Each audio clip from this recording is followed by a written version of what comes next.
오늘 읽은 이 본문 말씀을 중심으로 해서 의미의 명하노니 이런 제목으로 말씀을 나누려고 합니다. 지금 전 세계인들의 아주 큰 관심 중에 하나가 이제 곧 있을 미국 대선에서 누가 대통령이 되느냐 하는 것입니다. 해리스가 될 것인지 트럼프가 될 것인지 모두 관심을 가지고 있습니다. 근데 누가 당선이 되든지 간에 우리는 한 가지 모습을 분명히 아마 목격하게 될 것입니다. 그게 뭐냐면 대통령이 성경에 손을 얹고 서약을 한다는 것입니다. 미국의 대통령들은 반드시 이 성경에 손을 얹고 서약을 해야 됩니다. 미국이 세계의 초강대국이라는 것을 우리는 알고 있습니다. 이 미국의 덕을 가장 많이 본 나라 중에 하나가 우리 대한민국일 것입니다. 그런데 이렇게 미국이 세계의 초강대국이 된 데는 그만한 이유가 하나 있습니다. 미국을 처음 세운 건국자들이 이런 생각을 했습니다.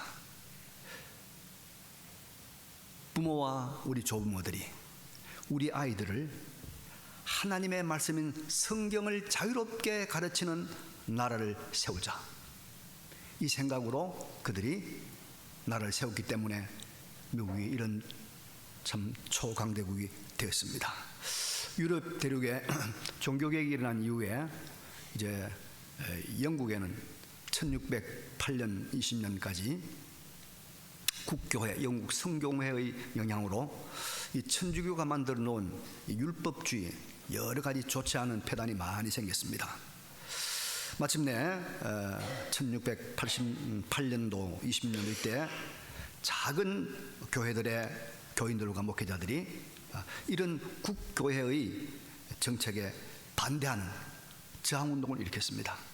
어떻게 하든지 이 살아있는 하나님의 말씀을 우리 자녀들에게 자유롭고 확실하게 가르치는 그런 우리가 일을 해야 되겠다. 그래서 그들이 용감한 결단을 했습니다. 하나님을 사랑하고 말씀을 사랑하는 사람으로 살 수 있도록 지켜주고 보호해주는 그 일을 위해서라면 우리가 무슨 일이든지 해야 되겠다. 이래서 그들이 화란으로 갔다가 거기서도 안 돼서 1620년 메이플라워라는 배를 타고 대서양을 건넜습니다. 대서양을. 그래서 신대륙으로 가게 된 겁니다. 이들이 바로 미국을 건국한 최초의 청교도들입니다. 그들의 마음속에는 하나님의 말씀을 우리 자녀들에게, 우리 후손들에게 제대로 바로 가르쳐야 되겠다, 이 생각뿐이었습니다. 그로부터 150년이 흐른 다음에 미국은 역사상 가장 위대한 나라가 되는 미합중국이 탄생된 것입니다. 우리는 여러분, 성경 말씀, 하나님의 영감으로 된 이 성경 말씀에 대한 강조를 아무리 해도 지나치지 않을 줄로 믿습니다. 하나님의 말씀, 하나님 말씀. 이제 오늘 본문을 보면은 마지막 죽음을 앞두고 있는 이 사도 바울이 믿음의 아들 디모데에게 다시 한번 성경 말씀에 대한 강력한 강조를 하고 있는 모습을 보게 됩니다. 먼저 1절에서 바울은 이런 말씀하고 있죠. 하나님 앞과 살아있는 자와 죽은 자를 심판하실 그리스도 예수 앞에서 그가 나타나실 것과 그의 나라를 두고 엄히 명하노니, 엄히 명하노니, 너는 말씀을 전파하라. 하나님의 말씀에 대해서 엄히 명한다. 엄히 명한다. 엄히 명한다 말은 증거가 있는 확실한 명령이다.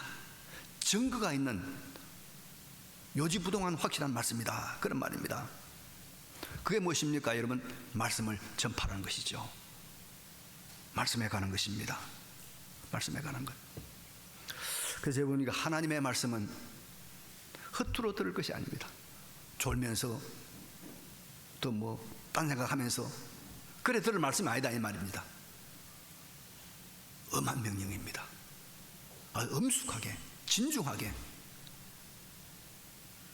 모든 정성을 다 기울여서 들어야 될 말씀이다. 왜 그러냐면 이 말씀은 그 영향력이 너무나 크기 때문입니다. 그 미치는 힘이 너무나 크기 때문입니다. 오늘 이 말씀의 영향력이 얼마나 큰가를 본문에서 보면 이런 말씀하고 있죠.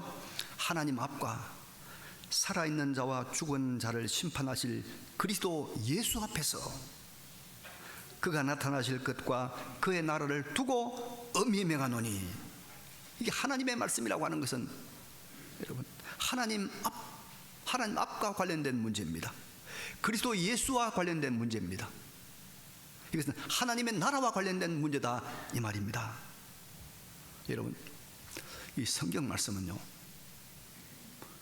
이 주인공이 누굽니까? 예수님입니다. 성경은 예수님을 증언하고 있고, 예수님은 성경을 살아있는 권위 있는 생명의 말씀으로 만드시는 분입니다. 성경에서 예수님을 뺀 그 어떤 재미있는 이야기도 그것은 무의미하고 가치 없는 것입니다. 성경은 여러분 예수님에 대한 책입니다. 그래서 사람들은 성경을 통해서 부활하신 예수를 만납니다. 그리고 성경을 통해서 부활한 예수님과 더 깊은 영적 교제에 들어가는 것입니다, 여러분. 그런데 여러분, 그 예수님, 성경에 준 예수님이 어떤 분입니까? 오늘 본문에 보니까 이렇게 말씀하고 있습니다. 살아있는 자와 죽은 자를 심판하실 분입니다. 살아있는 자와 죽은 자를 심판하실 분이 예수 그리스도라고 말씀하고 있습니다. 여러분, 그러면 살아있는 자, 죽은 자 안에 포함되지 않을 사람이 누가 있겠습니까? 여기 저와 여러분 지금 어떤 사람이죠? 살아있는 사람입니다. 그렇지 않습니까? 대한민국엔 5천만의 살아있는 사람이 있습니다. 이 지구촌에는 여러분 약 70억의 살아있는 사람이 있습니다. 그런데 사람들이 조사를 해보니까, 통계를 해보니까 지금까지 지구에 살다 간 죽은 자가 얼마냐? 약 1080억이 된다고 그럽니다. 1080억이 된다고 그래요. 그 속에는 아브라함도 들어있고, 모세도 들어있고, 다윗도 들어있고, 이순신도 들어있고, 여러분 세종대왕도 들어있고, 지난 주간에 죽은 김수미도 들어있고, 다 들어있습니다. 그런데 여러분, 이 산자와 죽은 자는 다 예수 그리스도의 심판대 앞에 선다는 것입니다. 선다는 것입니다. 십자가에서 우리 죄를 담당하는 대속의 죽음을 죽으셨다가 3일 만에 부활하신 하나님이신 예수 그리스도, 그분이 다시 나타나신다는 것입니다. 재림하신다는 것입니다. 그리고 그분이 산자와 죽은 자를 다 심판하신 것입니다. 누구도 예수님의 심판대를 비켜갈 사람이 아무도 없다는 것입니다. 그래서 히브리서에는 보면 여러분, 한 번 죽는 것은 사람에게 정해진 것이요, 그 외에는 심판이 있으리라. 심판이 있으리라. 여러분, 예수의 심판을, 반드시 직면하게 되는 예수의 심판을 구원으로 우리가 통과해야 되고, 우리가 영광으로 통과해야 하나님 나라에 들어가는 줄로 믿습니다. 산자와 죽은 자를 심판하실 예수 그리스도의 심판대 앞에 나와 내 자식은 어떻게 통과할 것인가? 나와 내 남편은, 내 아내는 어떻게 통과할 것인가? 이걸 생각해야 됩니다. 그러니 엄숙히 명한다 말씀하고 있지 않습니까? 근데 여러분, 이 엄중한 산자와 죽은 자를 심판하실 예수 그리스도의 심판의 기준, 심판의 잣대가 무엇이냐 말이에요. 심판의 법전이 무엇입니까? 이것이 바로 하나님의 말씀, 이것이 바로 성경이라는 것입니다. 이것이 바로 하나님의 계명이라고 하는 것입니다. 그래서 신명기 5장 29절에는 하나님이 모세를 통해서 이렇게 말씀합니다. 다만 그들이 항상 이 같은 마음을 품어 나를 경외하며 내 모든 명령을 지켜서 그들과 그 자손이 영원히 복받기를 원하노라. 그들과 그 자손이 영원히 복받는 것이 뭡니까? 하나님의 계명이라는 거예요. 하나님의 말씀이라는 거예요. 하나님의 말씀이라는 거예요.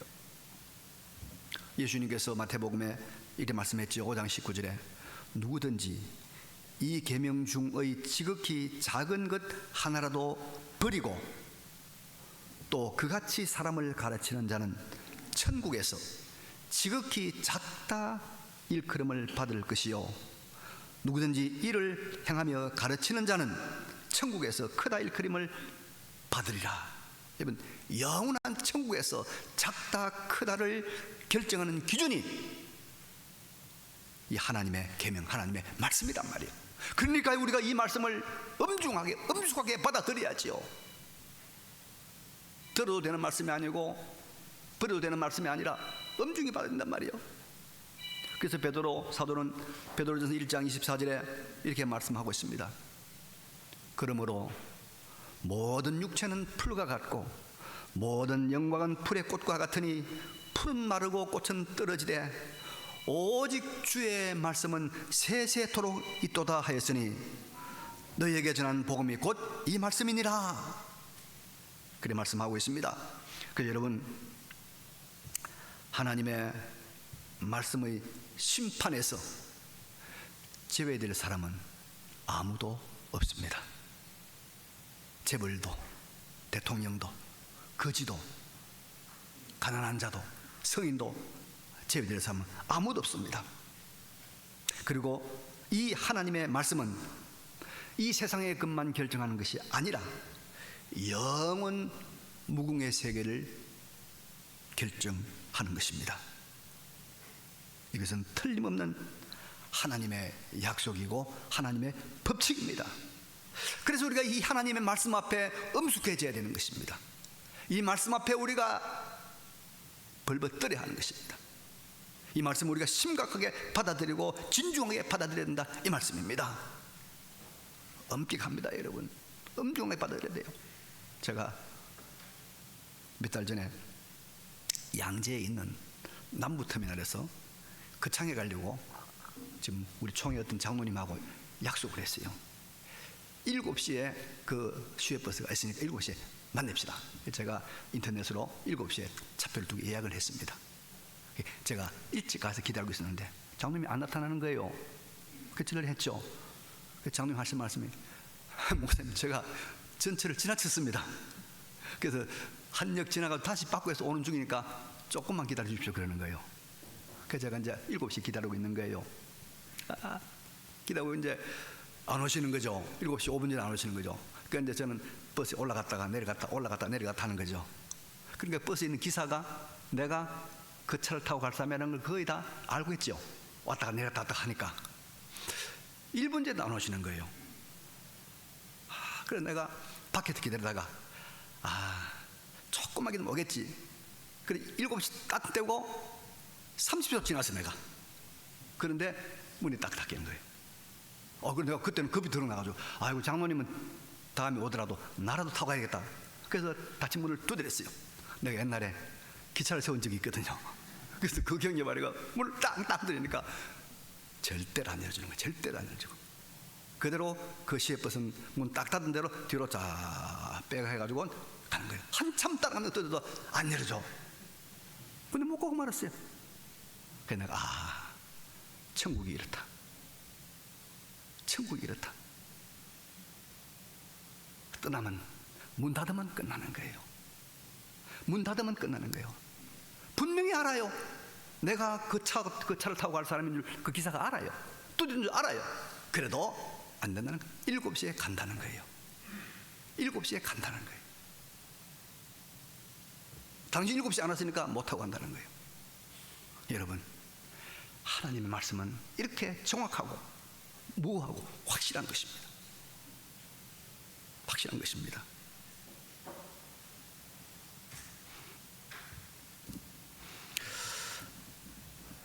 산 자, 죽은 자, 모든 사람의 하나님 나라에 들어가는 입성, 구원과 영원한 영광과 관련된 이 하나님의 말씀을 항상 엄하게, 진중하게, 심각하게 받는 우리 모두가 되시기를 바랍니다.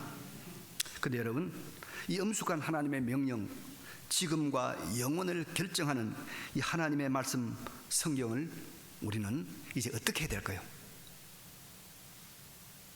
진중하게 엄숙하게 받아들여야 되는데 어떻게 할까요? 2절에 보니까 너는 말씀을 전파하라고 말씀하고 있습니다.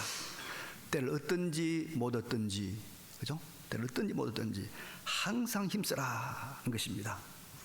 기회가 오든지 기회가 오지 않든지, 때가 되었든지 때가 되지 않든지, 그리고 사람들이 듣든지 아니 듣든지 하나님의 말씀을 전파하라는 것입니다. 언제까지? 항상 죽을 때까지. 그런데 여러분, 여기서 저는 중요한 이야기를 하나 하려고 그래요. 우리는 이 하나님의 말씀을 전파하는 대상에 대해서 하나님의 말씀을 항상 때가 오든지 오지 않든지, 기회가 있든지 기회가 없든지 하나님의 말씀을 전파하는 대상에 대해서 한번 생각을 해봐야 됩니다. 생각을 해봐야 된다. 일반적으로 우리는 이 말씀을 전파하는 대상을 아직 예수를 모르는 안 믿는 사람들에게, 복음을 들어보지 못한 미전도 종족들에게 말씀을 전파하는 것으로만 생각을 해요. 그런데 여러분, 성경 여러 곳에 교훈은 그렇게 단순하진 않습니다. 적어도 이 하나님의 말씀이 전파될 곳이 세 군데가 있다는 거예요. 세 군데가 있다. 첫째는 자신에게 말씀을 전파해야 됩니다. 자신에게, 자기에게도 말씀을 전파해야 돼요. 말씀을 받아서 나한테는 전파하지 않고 다른 사람에게만 전달해 주는 그런 사람이 되어서는 안 된다, 그런 말입니다. 그래서 여러분, 성도는 무슨 말씀을 받든지 그 말씀을 먼저 자기에게 전파해야 돼요. 자기에게 적용해야 됩니다. 자기의 마음밭에 말씀을 뿌려서 자기를 만들어야 합니다. 이 일 하지 않으면 우리는 일평생 수고하고도 허공을 치는 사람이 됩니다. 1000명을 전도하고도 내가 구원받지 못하면 무슨 소용이 있겠습니까? 내가 만들지 못하면 무슨 유익이 있겠습니까? 먼저 말씀을 내게 뿌려 내가 영적인 열매를 거두는 이 말씀 전파를 해야 됩니다. 두 번째는 여러분, 우리가 예수를 알지 못하는, 아직까지 복음을 받아본 적이 없는 사람들에게 전도해야 됩니다. 기회만 있으면, 아니 기회가 없더라도 말씀대로 믿든지 안 믿든지 우리가 어쨌든지 전도해야 됩니다. 어떻게 하든 전도해야 됩니다. 얼마 전에 제가 택시를 타고 가다가 기사분하고 이야기를 했어요. 이야기하니까 처음에는 뭐 좀 이렇게 어색했는데 한참을 타고 가면서 또 여러 가지 이야기하다 보니까 대화가 통했어요. 그래서 제가 내 신분을 밝혔습니다. 내가 목사입니다. 그랬더니 하는 말이, 제 친구도 장로입니다. 제가 어느 교회 그 장로 임직식에 제가 갔었습니다. 아주 우호적으로 나오더라고요. 그래서 제가 한참 복음에 대한 이야기 하다가 마지막 택시를 탁탁 내리면서 하는 말이 그랬어요. 사장님, 예수 믿고 우리 천국에서 만납시다. 이렇게 감사합니다 그러더라고요. 우리가 모르는 사람, 복음을 듣지 못하는 사람들에게 기회만 되면, 형편만 되면 전도하는 데 힘을 써야 됩니다. 늘 이 거룩한 부담감 잊지 말고 항상 전도에 힘을 쓰는 우리 모두가 되시기를 바랍니다. 그런데 우리가 지금까지 무심하게 생각하고 무심하게 대했던 정말 중요한 말씀을 전파해야 될 대상이 하나 더 남아 있습니다. 남아 있습니다. 이게 어디냐? 우리의 가정이고 우리의 자녀들입니다. 여러분, 신명기 6장 4절이 정말 보배로운 말씀이지요. 그런데 거기 보니까 이렇게 말씀하고 있습니다. 이스라엘아 들으라.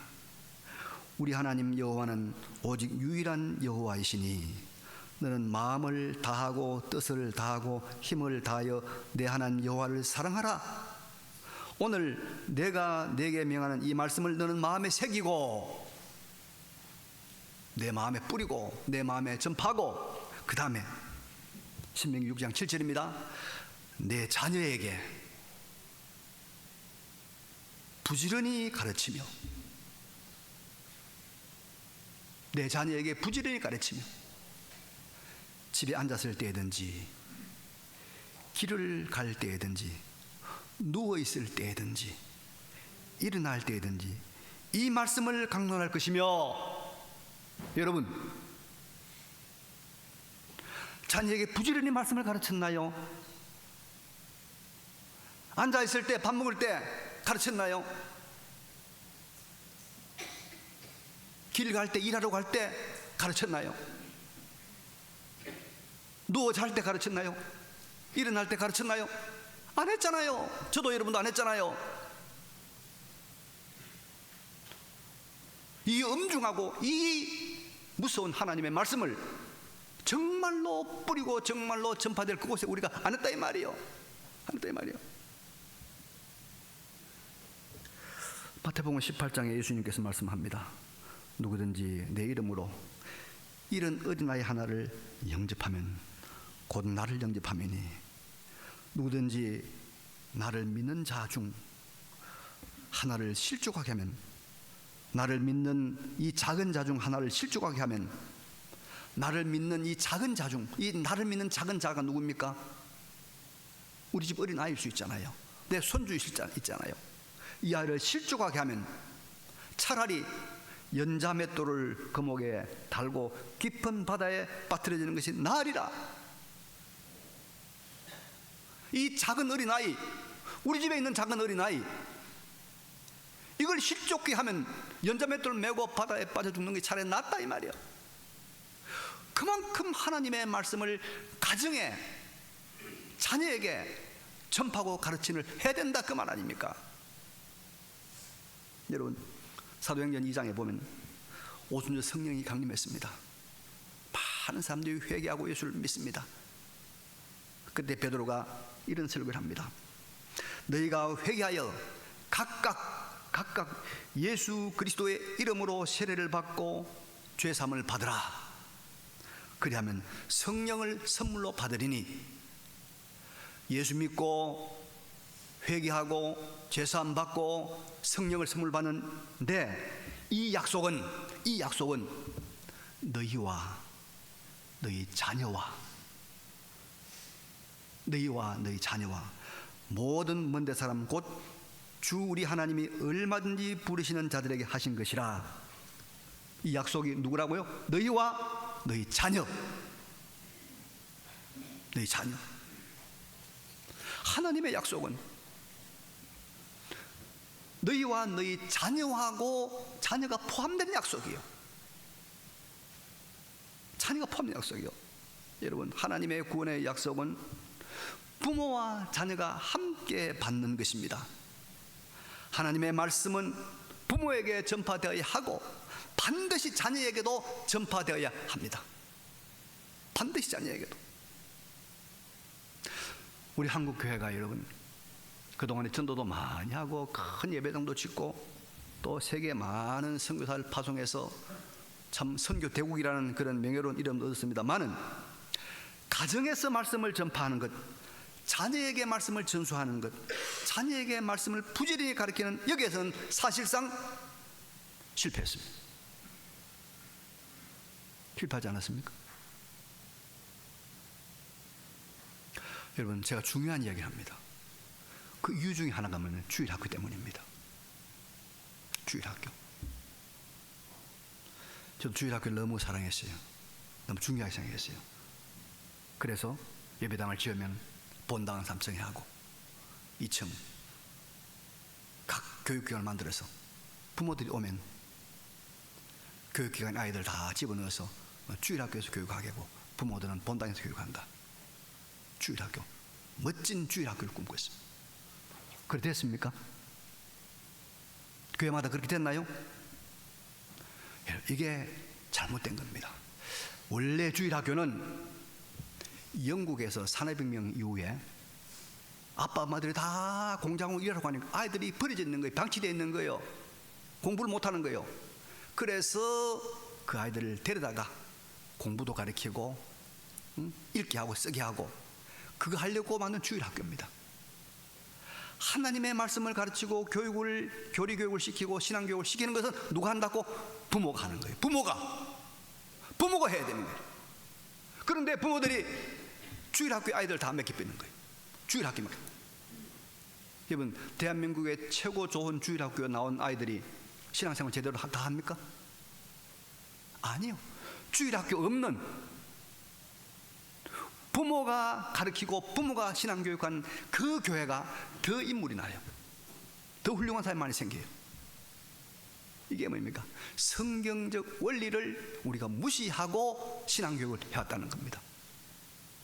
부모가 성경 아닙니까? 앉았을 때든지 길을 갈 때든지 잠을 잘 때든지 일어날 때든지 부모가 말씀을 가르치라, 강론하라 했잖아요. 이 엄중한 하나님의 말씀 아닙니까? 지금이라도 우리가 정신을 차려야 돼요. 지금이라도.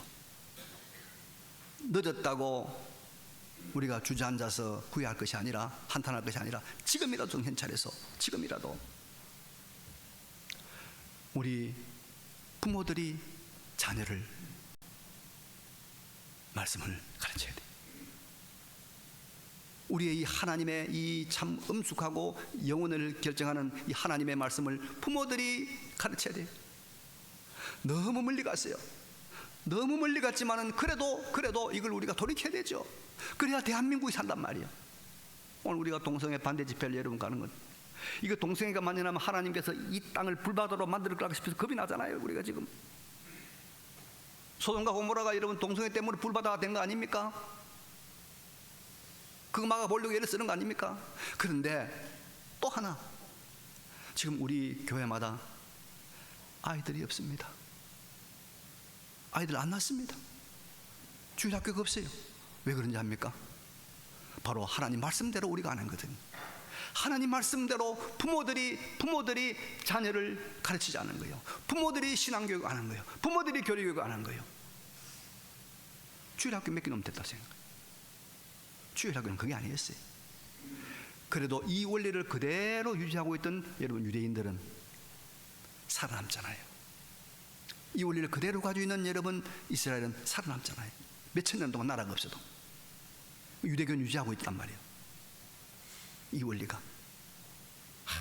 여러분, 그래서 우리가 이제는 하나님의 생명의 말씀, 이 절대 진리를 우리는 먼저 나에게 전파하고, 그리고 이웃에게 전파하고, 그리고 우리 자녀들에게 전파하는 하나님의 말씀의 원리를 그대로 지켜가는 우리 삶이 되시기를 간절히 바랍니다. 자, 그러면 이 말씀을 전파하는 태도나 방법에 대해서 성경은 뭐라고 말하고 있는가 하니까 2절에 보니까 이렇게 말하고 있습니다. 범사에 오래 참음과 가르침으로 경계하며 경책하며 권하라. 오래 참고 가르칩니다. 이 오래 참이다 말 무슨 말입니까? 오래 참다는 것은 인내고, 인내는 사랑입니다. 그래서 여러분 고린도서 13장에 사랑은 오래 참고 나오고 있습니다. 사랑으로 그리고 가르침으로, 이해하고 깨닫게 하는 가르침을 가지고 우리 하는데 세 가지 방법이 있습니다. 하나는 뭡니까? 경책은 책망하는 거예요. 잘못할 땐 책망해야 됩니다. 여러분 알게 해야 되죠. 경계는 뭐냐? 벌 주는 겁니다. 벌 주는 것. 부모는 자식에게 벌 줄 수 있는 권한을 받았어요. 벌 줘야 돼요. 그리고 권하는 것은 위로하는 겁니다. 위로도 하고 책망도 하고 벌도 주고, 그래서 하나님의 말씀을 사랑으로 가르치는 이 모든 방법을 동원해서 어떻게 하는지 이 생명의 하나님의 말씀을 우리가 우리 자신에게, 이웃에게, 그리고 무엇보다도 우리 자녀에게 가르치는, 자녀에게 이 일을 해내야, 그래야 우리 대한민국 교회가 삽니다. 여러분 앞으로 100년 후에 대한민국 교회가 살아남으려고 하면 이 말을 기억해야 돼요. 아니 100년이 아니라 50년 후에라도 이렇게 한 교회는, 이렇게 한 가정은 살아남을 것이고, 이거 무시하고 지금쯤 해오던 교회나 가정들은 다 무너지고 말 것입니다. 여러분 하나님께서 마지막에 저에게 이 은혜를 주셨어요. 이 깨달음을 주셨어요. 우리 자녀들을 하나님의 말씀으로 부모가 교육하고, 부모가 가르치고, 부모가 우리가 경계하고, 부모가 책망하고. 이건 주일학교 교사들은 맡기가 성공했습니까? 주일학교 교사들에 맡기가 중고등부 열심히 나오는 애들 청년부 몇 명이나 올라옵니까? 10%도 안 됩니다. 다 그렇습니다. 지금부터 피눈물을 우리가 흘리더라도 지금부터라도 해야 됩니다. 지금부터라도. 그래야 우리가 하나님 앞에 가서 책망받지 않을 것입니다. 여기 죽지 않을 사람 누가 있습니까? 나 하나님 앞에 서지 않겠다 할 사람 누구 있습니까? 다 하나님 일일이 행위대로 심판할 것입니다. 다 하나님 따져 물을 것입니다. 그때 너는 뭐 했느냐? 너는 그 신목사 설교를 듣고 뭐 했느냐? 물을 때 여러분 하나님 앞에 책망받을 것이 없는 사람으로 살아가야 될 것입니다.